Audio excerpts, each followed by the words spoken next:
अपनी अपनी जीत है जब तक न मिलेगी फसल। नमस्कार शेतकरी मित्रांनो, आपलं सर्वांचं आजच्या व्हिडिओमध्ये स्वागत करत आहेत। आज आपण एका हरभऱ्याच्या प्लॉटला व्हिजिट करायला आलेलो आहेत। तर सर्वप्रथम आपण शेतकऱ्याची ओळख करून घ्या। नमस्कार मामा। नमस्कार। आपलं नाव काय मामा? बळीराम नारायण पाटील, बरमचीवाडी, तालुका कळंब, जिल्हा उस्मानाबाद, महाराष्ट्र।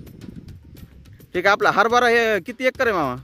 आमचा 4 एकर हरभरा आहे। 4 एकर हरभरा आहे। तर आपण हरभऱ्यामध्ये पहिली फवारणी घेतलेली आहे का?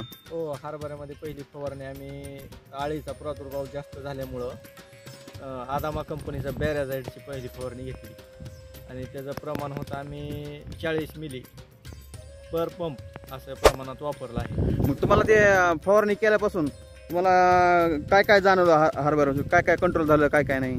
आमच्यावरची आळी तर पूर्णच गेलेली आहे आणि हरभऱ्यावर पर काळुंकी आलेली आहे आणि फुलं पण भरपूर लागले। ठीक आहे, तुम्ही समाधानी आहेत? हो, समाधानी आहे। मग तुम्ही महाराष्ट्रातील शेतकऱ्याला बॅराझाईड बद्दल काय सांगू शकाल की शेतकऱ्यांनी आपल्या हरभरा पिकावरती बॅराझाईड वापरावं किंवा नाही वापरावं? हे शेतकऱ्यासाठी वरदान आहे आणि हे बॅराझाईड वापरणं हे प्रत्येक शेतकऱ्यांचं महत्त्वाचं आहे। ठीक आहे, धन्यवाद। मग बघू शकाल यांचा हरभरा पिकाचा प्लॉट कसा आहे।